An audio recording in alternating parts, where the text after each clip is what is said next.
I'm here at the corner of Secor and Avondale in West Toledo, and this is a normally quiet neighborhood. But earlier today, there was an officer-involved shooting.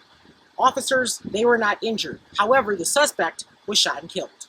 According to the press release from Toledo Police, members of the department's SWAT team were pursuing the suspect in a homicide that occurred earlier in the day. 33-year-old Albert Alderman allegedly called 911 around 6 this morning, reporting his live-in girlfriend, 29-year-old Kelsey Bernier, was unresponsive and not breathing.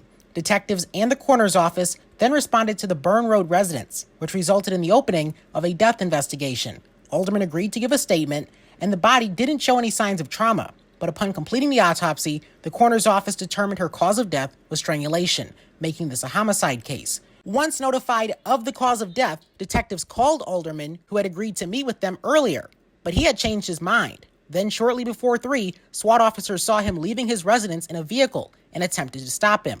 He stopped for a short time on Dorr, just west of Burn, but continued westbound. Police say once on Avondale, he waved his handgun out an open window in the direction of officers, which resulted in the passenger officer in the primary unit firing a round. Alderman then continued southbound onto Secor, stopped, exited his vehicle, and began firing at officers. 4 officers fired back, he fell, got back up to fire more, officers fired back, and he fell again, allowing police to approach and then get the gun away from him. After this whole ordeal, the Toledo Fire and Rescue Department responded, pronouncing Alderman dead on scene. Aside from his death, 2 officers who experienced hearing loss will be seeking medical attention. As is the case with all officer-involved shootings, due to the department's collective bargaining agreements, the officers who fired their department-issued weapons will be placed on administrative leave. Audio and video from the incident will be released during a news conference at a later date. Reporting in Toledo, I'm Jaden Jefferson.